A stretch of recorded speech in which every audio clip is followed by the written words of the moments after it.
ouvrière défense. Merci, Monsieur le Président.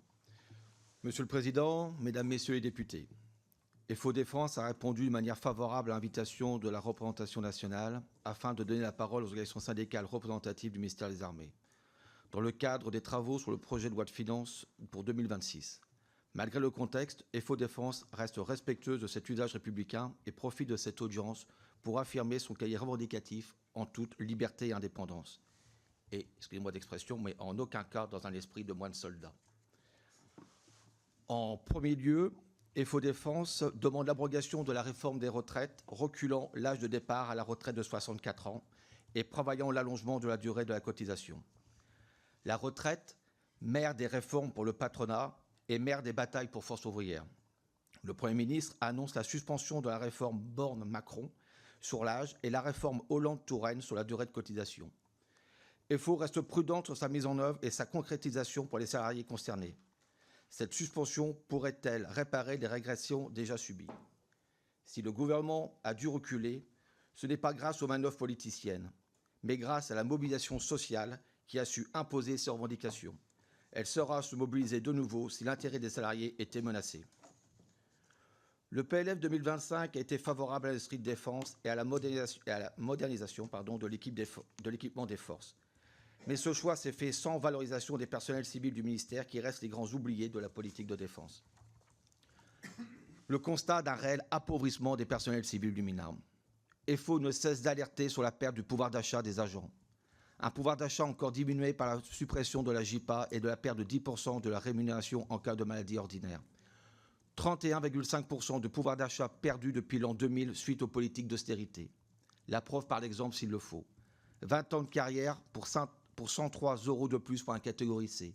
10 ans de carrière pour 20 € de plus pour un catégorie B. 10 ans de carrière juste au-dessus du SMIC pour un catégorie A. FO exige la revalorisation immédiate de 10% du point d'indice pour montrer en réel engagement gouvernemental envers les agents publics après ces fortes années d'inflation. En parallèle, FO revendique le rattrapage des pertes subies depuis 2000 par un plan pluriannuel de revalorisation du point d'indice. Enfin, afin d'éviter à l'avenir tout nouveau décrochage de la valeur du point vis-à-vis de l'inflation, FO revendique son indexation annuelle sur l'inflation. FO continue également d'exiger la généralisation du complément de traitement indiciaire, dit CTI, à tous les corps et cadres d'emploi de la santé et du travail social. Ensuite, FO exige une amélioration de la grille indiciaire, mettant en valeur les missions des agents et en donnant véritablement de l'attractivité à l'emploi public. Nous appelons ici qu'en 2000, un agent de catégorie B débutait avec 120% du SMIC. En 2025, il ne démarre plus qu'à 101,8%. La catégorie A suivait à 139% du SMIC à l'époque, contre seulement 106,5% aujourd'hui. De plus, la mise en œuvre, j'en ai parlé, Monsieur le Président, de la protection sociale complémentaire obligatoire, présentée comme un progrès, s'est révélée trop coûteuse pour les ayants droit, conduisant ainsi FO à retirer sa signature de l'accord initial. Au titre de l'exercice budgétaire 2025, il est apparu qu'il existait un excédent permettant une baisse des cotisations en 2026. L'administration a pourtant refusé d'examiner cette proposition portée par FO. Aujourd'hui, le projet de doublement des franchises médicales vient encore alourdir cette succession de mesures inéquitables, accentuant la précarisation des agents et de la perte de confiance envers les politiques salariales menées. De la même façon, FO condamne un système de prévoyance, même s'il est facultatif, qui reste à la carte et qui s'éloigne du régime statutaire qui prévalait jusqu'alors. Des transformations incessantes. Depuis des années, les réformes se succèdent. RGPP, MAP, réorganisation structurelle, réinternalisation, suppression et transfert de postes. À chaque fois, les personnels civils ont subi ces conséquences sans reconnaissance réelle, sans valorisation et souvent sans accompagnement digne de ce nom. Le ministère s'est transformé à un rythme soutenu, parfois brutal, sans attendre le départ naturel des agents.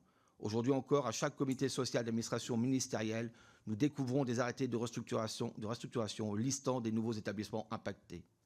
Et même si, sur le papier, les effectifs globaux augmentent, comme le précise le projet de loi de finances 2026, avec un schéma d'emploi de plus 830, budget général plus 800, plus 30 opérateurs.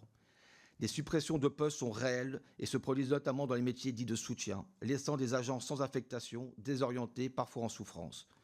Pour autant, les moyens financiers dédiés à l'accompagnement des suppressions de postes et transformations ont été largement diminués depuis 2024. FO Défense demande que les personnels civils soient de nouveau accompagnés humainement et financièrement. Un dialogue social fragilisé.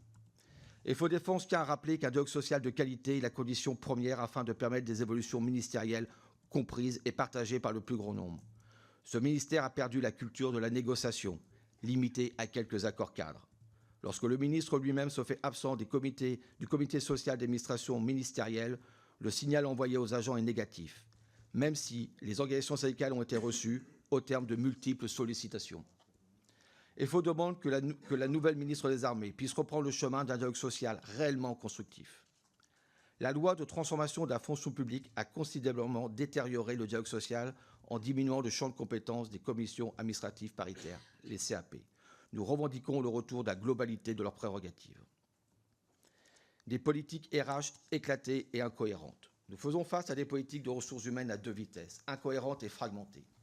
D'un côté, certaines filières bénéficient de dispositions indemnitaires aux statutaires spécifiques, comme la prime IMOMA pour les agents travaillant dans le domaine de l'aéronautique, la prime du levant, liée aux suggestions spécifiques de fonctions sur un site isolé. D'un autre côté, dans l'attente d'une relation globale et juste, la majorité des agents civils n'est pas rétribuée à la hauteur de leur mission.